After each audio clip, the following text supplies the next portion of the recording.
नमस्कार दोस्तों, उर्जी GS academy में आपका एक बार पुनः स्वागत है। दोस्तों, हम पढ़ रहे थे मध्य प्रदेश विश्वविद्यालय अधिनियम 1973। ये पांचवा भाग है और इसके तहत जो है हमने कल जो है कार्य परिषद पढ़ा था। उसमें एक सब पॉइंट था वित्त समिति एवं उनके कृत्य यानी उनके कार्य। ठीक है, इसके बाद जो है विद्या परिषद पढ़ेंगे हम। ये सारे टॉपिक जो है यूनिट 3 और यूनिट 5 में हैं और उसी के तहत जो है हम इसको पढ़ रहे हैं और बारी बारी से पार्ट पार्ट में हम थोड़ा थोड़ा करके पढ़ रहे हैं क्योंकि ये बहुत बड़ा टॉपिक है। और यूनिट 3 और क्योंकि हम 5 जो है दोनों साथ में पढ़ रहे हैं और है दोनों दोनों यूनिट में जो है मध्य प्रदेश विश्वविद्यालय अधिनियम के ही प्रावधान हैं, तो उसको जो है हम लोग डिटेल में पढ़ रहे हैं। ठीक है, तो चलिए दोस्तों हम शुरू कर लेते हैं। तो वित्त समिति एवं उनके कृत्य। दोस्तों, अभी तक जिन्होंने चैनल सब्सक्राइब नहीं किया है वो चैनल को सब्सक्राइब करें और मेरे द्वारा बनाया जा रहा है वीडियो का अपडेशन जो है पाते रहें। दोस्तों, इसके साथ साथ दोस्तों करंट अफेयर्स भी जो है आपको देखते रहना है क्योंकि अभी वर्तमान में जो है दो तीन चीज़ें चल रही हैं, वो भी मध्य प्रदेश में चल रही हैं, इसलिए वो ही बहुत इंपॉर्टेंट है। ठीक है, वो करंट अफेयर्स के लिए बहुत है क्योंकि चर्चा में है, रोज़ बनी हुई है। चाहे आप न्यूज़पेपर देख लें या न्यूज़ में देख लें, वो चर्चा बनी हुई है। एक तो पहला है श्योपुर में जो अब है श्योपुर में जो अब बनाया जा रहा है चीतों के लिए, यानी अफ्रीका जो अफ्रीकी चीते आएंगे, 6 चीते आएंगे, नामीबिया से आएंगे क्योंकि वो अफ्रीका में है इसलिए इसको अफ्रीका चीते कहा जा रहा है। तो वो आएंगे, वो बहुत महत्वपूर्ण है जो अभ्यारण्य बनाया गया है चीतों के लिए। ठीक है, इसके अलावा जो है हाल ही में जो धार में जो है बांध डैम टूटा है वो भी काफ़ी इंपॉर्टेंट है क्योंकि काफ़ी जो है उसमें भी बवाल हुआ।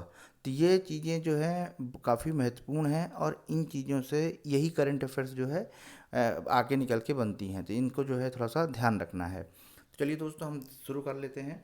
तो जो है वित्त जो जो वित्त समिति है, ठीक है, और मैं उनके कृत्य जिसमें से अब देख लेते हैं कौन कौन होता है। समिति गठित होती है, उस समिति में कौन कौन होता है महत्वपूर्ण है कि क्योंकि किसी भी विश्वविद्यालय हो या कोई संस्था हो, उसमें वित्त का जो है बहुत महत्व रोल होता है, यानी बहुत ही महत्वपूर्ण चीज़ वित्त, क्योंकि सारी चीज़ें वित्त से ही जुड़ी होती है। तो कुलाधि सचिव प्रत्येक विश्वविद्यालय के लिए एक वित्त समिति का गठित करेंगे। तब यहाँ इम्पोर्टेंट क्या है, यहाँ इम्पोर्टेंट ये है कि जो वित्त समिति है उसकी गठन कौन करता है। तो दोस्तों उसका गठन करते हैं कुलाधिपति। कुलाधिपति कौन होते हैं, अभी तक किसी ने भी कमेंट्स बॉक्स में नहीं बताया है, शायद आपको ना पता हो। कुलाधिपति राज्यपाल महोदय होते हैं। ठीक है, राज्यपाल महोदय जो हैं किसी भी विश्वविद्यालय के कुलाधिपति होते हैं। कुलपति अलग होता है, कुलाधिपति बोल रहा हूँ मैं।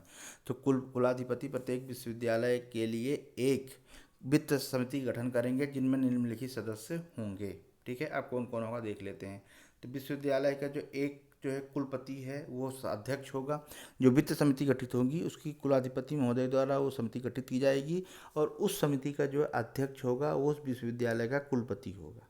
ठीक है, मतलब प्रश्न कैसे भी पूछे वित्त से रिलेटेड आपको बनना चाहिए। क्यों, क्योंकि इतनी सिंपल तरीके से बताया जा रहा है। साथ में आप इसको नोट करके अगर मध्य प्रदेश विश्वविद्यालय अधिनियम नाम से अगर कॉपी में अगर पूरा नोट करेंगे तो 2-4 पन्नों में एकदम एकदम शॉर्ट शॉर्ट में वो चीज़ें जो आपको याद रखना चाहिए जो एग्ज़ाम में आएगा आप यहाँ से नोट कर सकते हैं। ठीक है, यदि आप जो पढ़ने में सीरियस हैं, अगर सिलेक्शन चाहिए तो ये करना ही पड़ेगा। ठीक है, ये मस्ट है। तो विश्वविद्यालय कुलपति जो है अध्यक्ष होंगे। ठीक है, नेक्स्ट है इसी का एक सब पार्ट है विश्वविद्यालय के कुल सचिव कुल सचिव सदस्य होंगे। ठीक है, सचिव होंगे, यानी जो कुल सचिव होंगे, अध्यक्ष तो होगा कुलपति और जो सचिव होंगे इसके सदस्य होंगे। किस पद पे सचिव होंगे वो।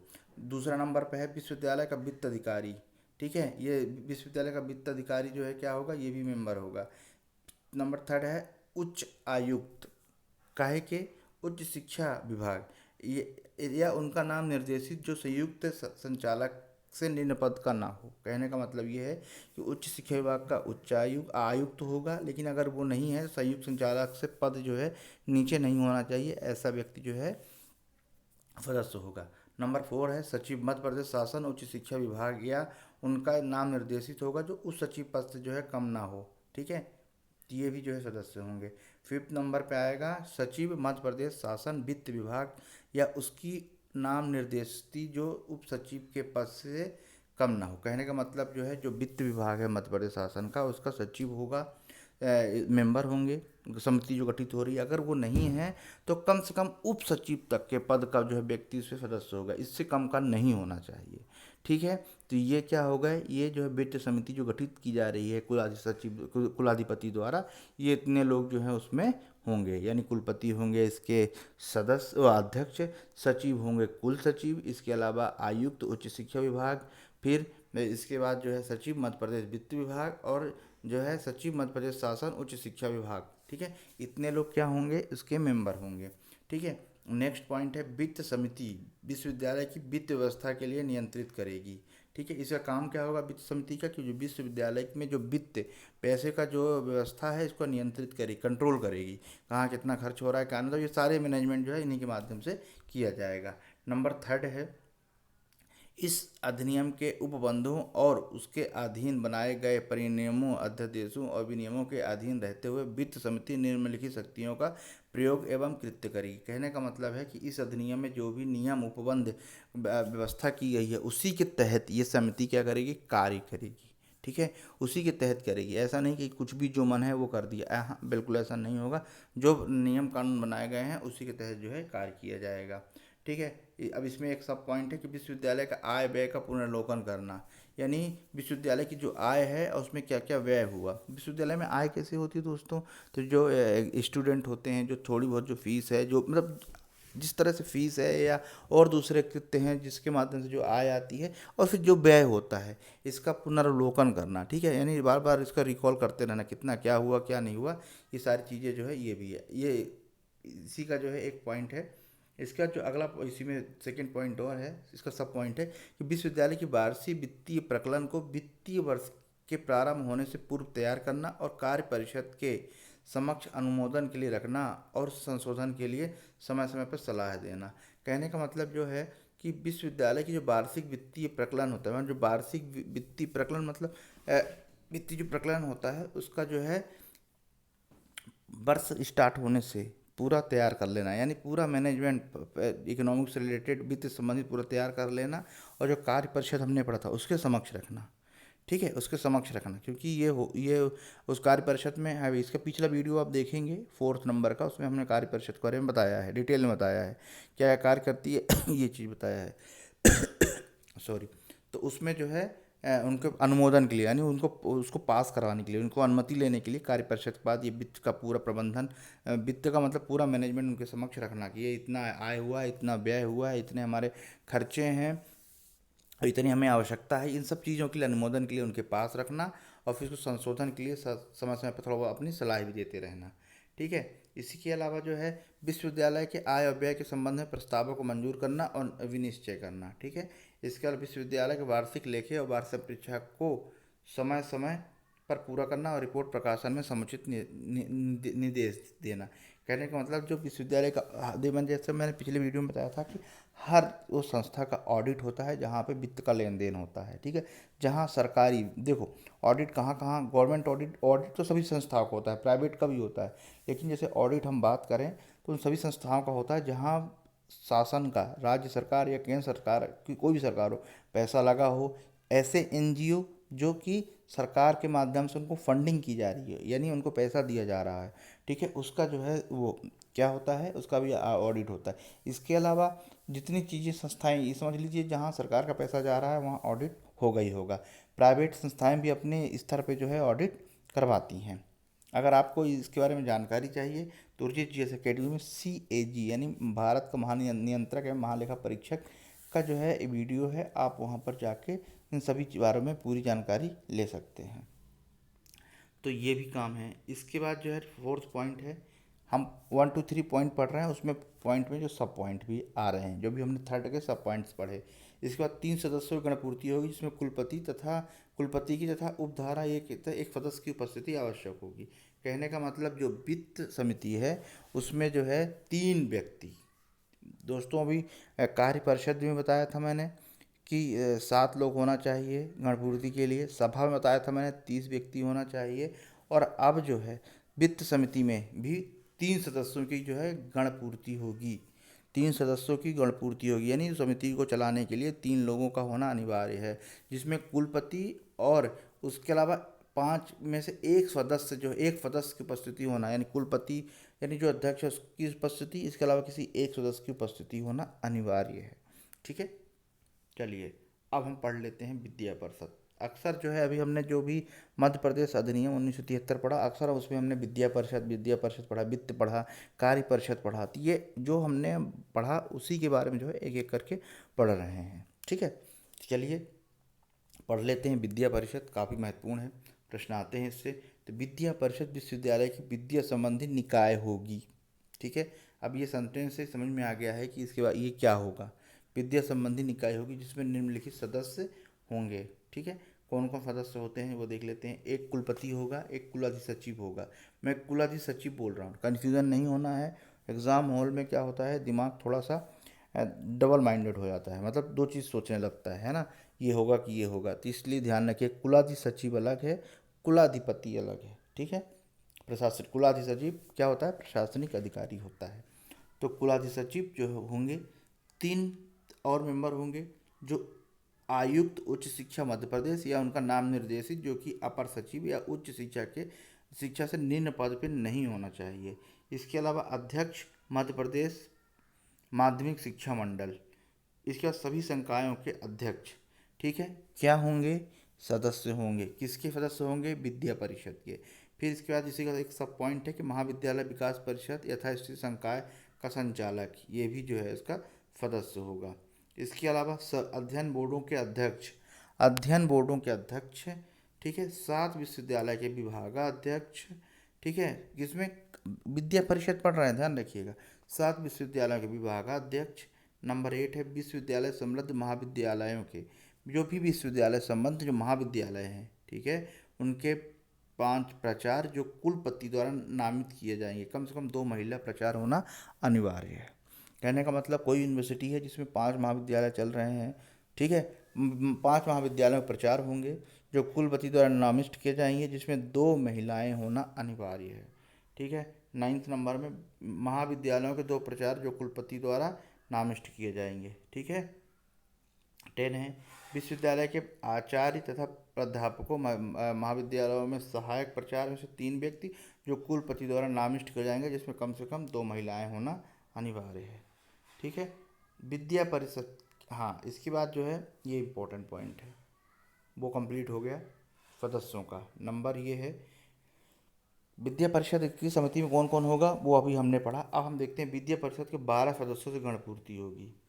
ध्यान रखिए, जितने भी गणपूर्ति से संबंधित क्वेश्चन हम पढ़ रहे हैं, चीज़ें पढ़ रहे हैं, एक प्रश्न पक्का है, इसलिए जो है इन सब चीज़ों को बिल्कुल भी इग्नोर ना करते हुए इसको पढ़ा जाए। ठीक है दोस्तों, देखने में आ रहा है कि तैयारी आपको थोड़ा और तेज करने की आवश्यकता है, क्योंकि एग्ज़ाम की डेट कभी भी आ सकती है और फिर मौका नहीं मिलेगा। अभी पूरा मौका है, आप इसका लाभ अच्छी तरह से ले सकते हैं। ठीक है, विद्या परिषद के 12 सदस्यों से गणपूर्ति होगी। ठीक है, नेक्स्ट है विद्या परिषद किसी ऐसे विशिष्ट कामकाज की जो विद्या परिषद के समक्ष विचार्थ विषय वस्तु का विशेष ज्ञान या अनुभव रखने वाले को व्यक्ति को सदस्य के रूप में जो है संयोजित करने की शक्ति होगी। ठीक है, जो किसी भी क्षेत्र में काम काज में या फिर किसी में अच्छे उसको ज्ञान होगा, विशेष ज्ञान होगा, उसको जो है उसमें शामिल किया जा सकता है। इस प्रकार संयोजित किए गए सदस्यों को ऐसे कामकाज के जिसके संबंध में संयोजिता किए जाएं संपादन के सदस्यों के समस्त अधिकार होंगे। मतलब कहने का मतलब ये है कि जो व्यक्ति अच्छा ज्ञान रखता है उसको तो उसमें शामिल किया जाएगा। ठीक है, और इसके बाद जो है उनको पूरे अधिकार जो है, समस्त अधिकार विद्या परिषद के सदस्यों को जो है दिया जाएगा, जिससे अपने कार्य संपादित कर सकें। विद्या परिषद में समस्त सदस्य जो पदेन सदस्यों से तथा उपधारा 3 में निर्दिष्ट के भिन्न हो 3 वर्ष की अवधि के लिए धारण करेंगे। ठीक है, कहने का मतलब जो विद्या परिषद जो है, जो हम पढ़ रहे हैं कि जो सदस्य हैं जो पदेन सदस्यों से तथा उपधारा 3 के निर्दिष्ट किए गए सदस्यों से भिन्न हैं, वो 3 वर्ष की अवधि के लिए जो है पद अपना धारण करेंगे। अब इनके कर्तव्य क्या हैं, क्या क्या करते हैं, ये चीज़ थोड़ा सा हम देख लेते हैं। ठीक है, विद्या परिषद को इस अधिनियम परिणामों तथा अध्यादेशों द्वारा निहित की गई समस्त शक्तियों के अतिरिक्त निम्नलिखित शक्तियाँ होंगी। कहने का मतलब ये वही है कि जो इस अधिनियम में यानी मध्य प्रदेश विश्वविद्यालय में अधिनियम के तहत जो इनको शक्तियाँ दी गई हैं, इसके तहत ये अपना कार्य जो है संपादित करेंगे। अब कौन कौन शक्तियाँ हैं हम देख लेते हैं।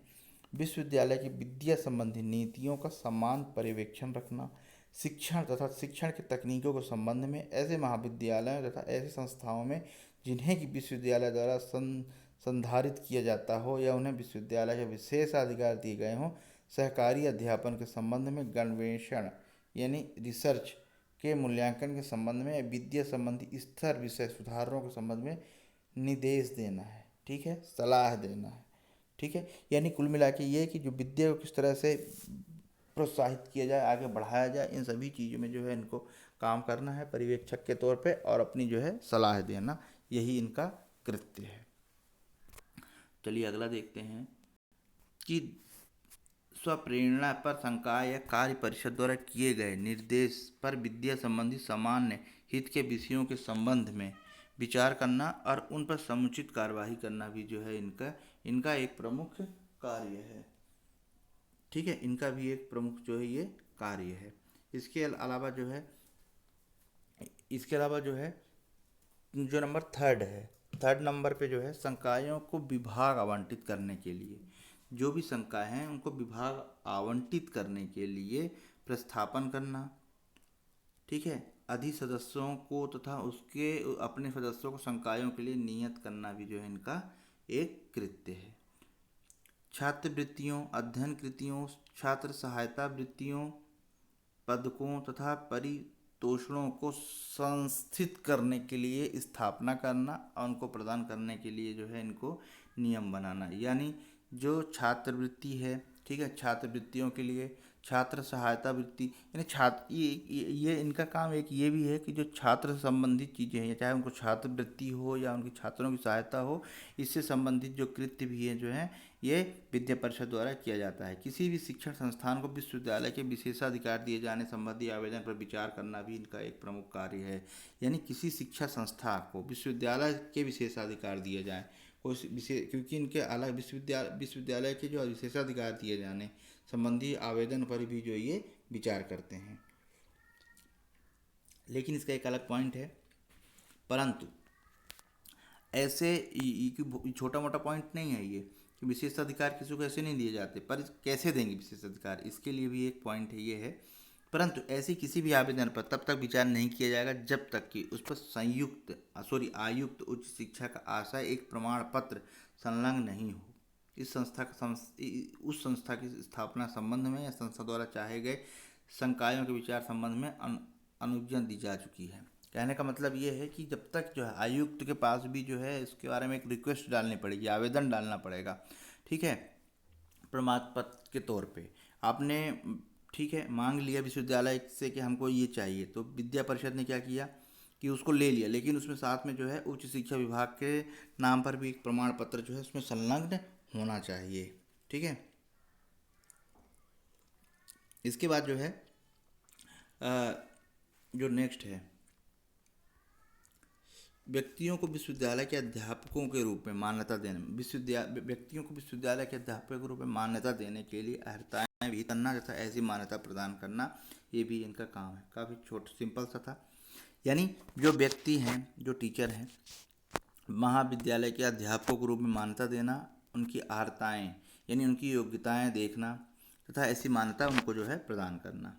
इसके बाद नेक्स्ट है परीक्षाओं के संचालन के लिए इंतजाम करना। अब इम्पोर्टेंट है, आप इससे अंदाज़ा लगाएंगे कि ये क्या क्या कार्य कर सकते हैं। परीक्षाओं के संचालन के लिए इंतजाम करना यानी जो परीक्षा होगी वो किस तरह से होगी, सारा मैनेजमेंट देखना जो है विद्या परिषद का ही कार्य है।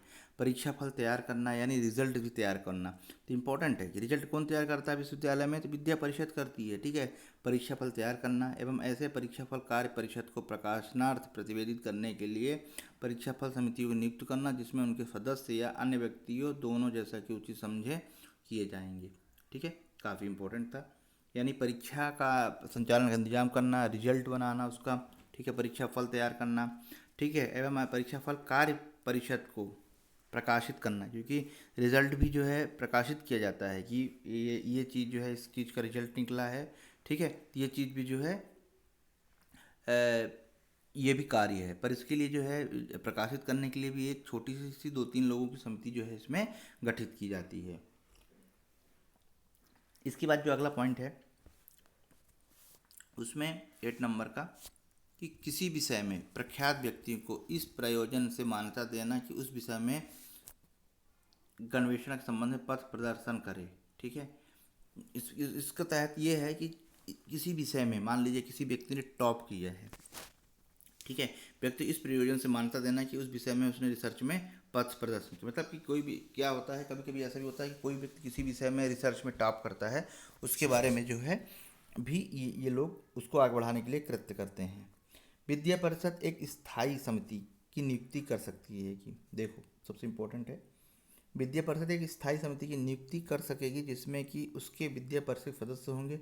उक्त स्थायी समिति के गठन शक्तियों तथा कृत्यों का अवधारणा परिनियमों द्वारा किया जाएगा।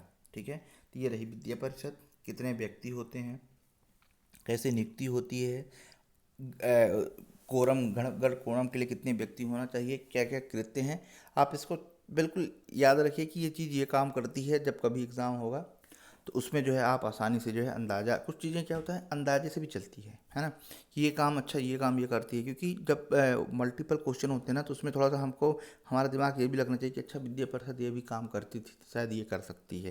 तो जब आपको नहीं आ रहा है तो आप यहाँ से ऐसे भी तरीके से जो है थोड़ा उसको आप देख सकते हैं। संकाय देख लेते हैं। संकाय में निम्नलिखित सदस्य एवं संकाय में निम्नलिखित समस्त एवं उनके कोई भी संकाय होंगे, देख लीजिए। विश्वविद्यालय में निम्नलिखित समस्त या उनमें से कोई भी संकाय हो सकते हैं, जैसे कला, ठीक है, जिसे हम आर्ट बोलते हैं, समान विज्ञान, ठीक है, विज्ञान, निधि, शिक्षा, इंजीनियरिंग। संकाय मतलब वो कहा जाए कि वो सब्जेक्ट, ठीक है, संकाय वही होता है सब्जेक्ट। कौन से होंगे भैया, आर्ट के हैं, समाज विज्ञान हो गए, साइंस हो गए, विधि हो गई, लॉ हो गई, शिक्षा, इंजीनियरिंग, चिकित्सा, ठीक है, आयुर्वेद, वाणिज्य, ऐसे संकाय जो है इसके तहत आते हैं। ठीक है, प्रत्येक संकाय में एक संकाय अध्यक्ष होता है। हम जैसे हम जानते हैं कि आपने देखा होगा कि कॉलेज में, विश्वविद्यालय में फलाना डिपार्टमेंट है तो वो संकाय है। आप देखेंगे जाएंगे उसमें, जिन्होंने किया होगा, किया क्या होगा, क्योंकि ये एग्ज़ाम ही ऐसा है कि सब जानते हैं अच्छी तरह से, बहुत सारी गतिविधि जो है आप लोग परिचित हैं क्योंकि आप वहाँ से पढ़ के निकले हैं। ठीक है, तो हमने देखा है कि फिजिक्स डिपार्टमेंट वहाँ है, ठीक है, क्योंकि विज्ञान के तहत आता है, वो डिपार्टमेंट वहाँ है। सांख्यिकी डिपार्टमेंट वहाँ, वो कला का डिपार्टमेंट है। तो ये एग्जैक्ट ये वही है, ठीक है। उसमें एक अध्यक्ष होता है, तो संकाय का एक अध्यक्ष होगा, ऐसे सदस्य होंगे और उनके ऐसी शक्तियाँ होंगी, ऐसा कर्तव्यों को पालन करेगा जैसा कि नियमों द्वारा उनको दिया गया है। ठीक है, तो जो जैसे मान ली थोड़ी देर के लिए हम मान लेते हैं विज्ञान संकाय है, ठीक है, डिपार्टमेंट है, तो उसके तहत जो है बहुत सारे आएंगे, फिजिक्स आएंगे, केमिस्ट्री आएंगे, अलग अलग जो है डिपार्टमेंट बन जाते हैं, पर ये पूरा जो है विज्ञान के तहत आता है। ठीक है, तब क्या होगा, उसका एक अध्यक्ष होगा, उसके सदस्य भी होंगे और उनके अपने अपने जो है कृत्य होंगे, जो कि अधिनियम के द्वारा जो है उनको दिया गया है। प्रत्येक संकाय में विभाग होगा जिसमें अध्यक्षों द्वारा सौंपे जाएंगे, कार्य सौंपे जाएंगे। ठीक है, इसके अलावा ध्यान रखिए, संकाय अध्यक्ष कुलपति की सिफारिश पर कुलाधिपति द्वारा विश्वविद्यालय अध्यापन विभागों या प्रध्ययन केंद्रों के उन आचार्यों में से जो संकाय को सौंपे गए विषयों का अध्यापन करेंगे 2 वर्ष की कालावधि के लिए जो है नियुक्त किए जाएंगे। ठीक है, हम पढ़ रहे हैं, ध्यान रखिएगा, ये हम पढ़ रहे हैं, संकाय पढ़ रहे हैं। ठीक है, ये हम संकाय पढ़ रहे हैं, इससे चीज़ें इसके संबंधित चीज़ें जो है हम देख रहे हैं। तो अभी हमने देखा कि कौन कौन से संकाय हैं, इसके अलावा हम देख रहे हैं कि कौन कौन से वो कार्य, उनको कौन कौन से कार्य कर सकते हैं। ठीक है, एक एक करके हम उनको देख रहे हैं। तो इसके बाद जो है हम पढ़ रहे हैं, संकाय अध्यक्ष जो होगा कुलपति की सिफारिश पर कुलाधिपति द्वारा विश्वविद्यालय अध्यापन विभागों या प्रधान केंद्रों के उन प्राचार्यों में से जो संकाय को सौंपे गए विषयों का अध्यापन करेंगे 2 वर्ष की कालावधि के लिए जो है वो नियुक्त किए जाएंगे। परंतु यदि विश्वविद्यालय अध्यापन विभागों या प्रधान केंद्रों का उक्त विषयों पर अध्ययन करने वाला कोई भी आचार्य न हो, संकाय अध्यक्ष उन महाविद्यालय आचार्यों में से जो युक्त विषयों में अध्यापन है वो नियुक्त कर देगा।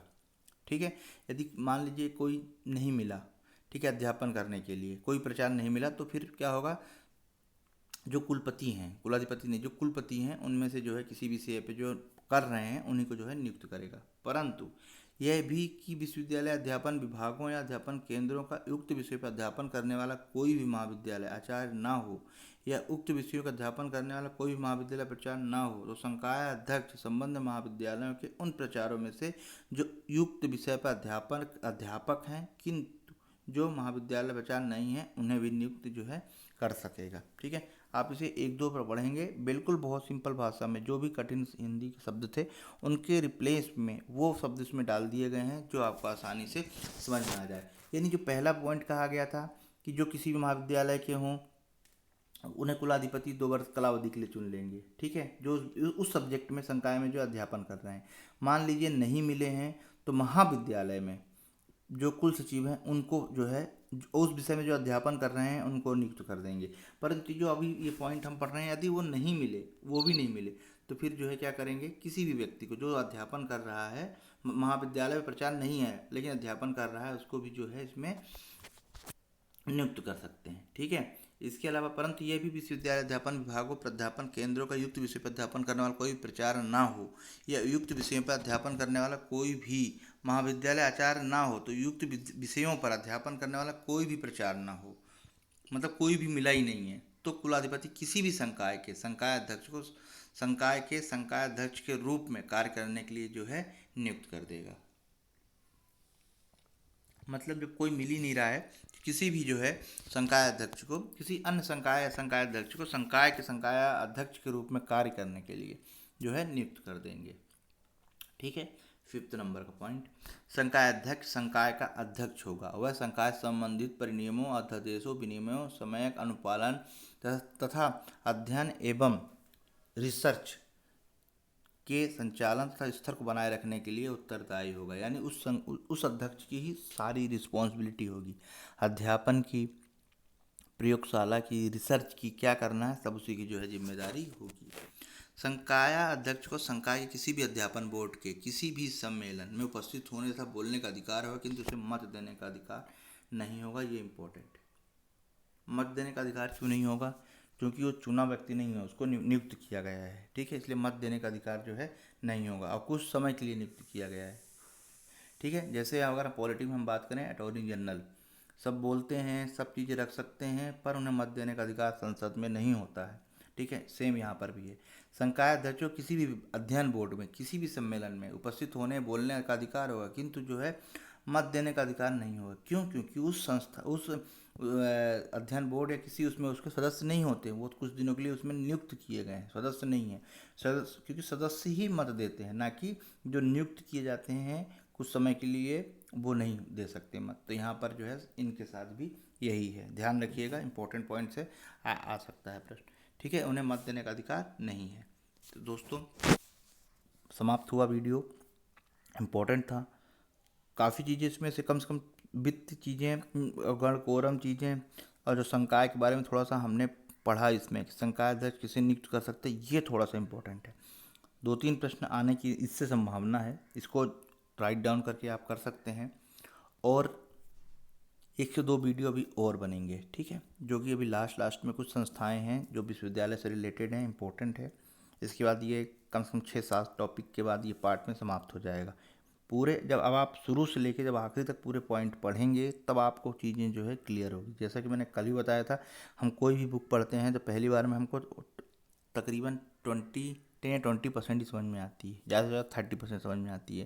लेकिन जब सेकेंड टाइम में पढ़ते हैं तो सीधे 70 से 80% पहुँच जाता है उसका रेशो। क्यों? क्योंकि कुछ चीज़ें जो है दिमाग से स्किप हो जाती है, लेकिन जब हम कुछ चीज़ें पढ़े होते हैं तो फिर कोरिलेट करने में आसानी होती। ठीक, यहाँ पर भी ऐसा ही है। ठीक है, दूसरी बात यह है कि इसका सिलेबस देखिए कहीं नहीं मिल रहा है, सिलेबस भी बड़ा है पर मिल कहीं नहीं रहा है। तो जिस स्तर से मैं आप लोगों के लिए लेके आ रहा हूँ, तो उम्मीद करता हूँ कि आप इसको सीरियस होकर पढ़ेंगे। ठीक है, क्योंकि नहीं मिल रहा है ये बात आप जानिए, बहुत सारी मार्केट में किताबें छपी हैं पर समझ में नहीं आएगा, नहीं आ रही होंगी। ठीक है, ठीक है, आ भी रही होंगी तो बहुत कम आ रहा होगा। तो ये जब चीज़ें अगर जो पढ़ाई जा रही है, बताई जा रही है, तो इसको ध्यानपूर्वक पढ़ें। ठीक है, क्योंकि आप लोगों के लिए मेहनत करके ये सारी चीज़ें लाई जा रही हैं। ठीक है, तो इसलिए पढ़ते रहिए। नमस्कार।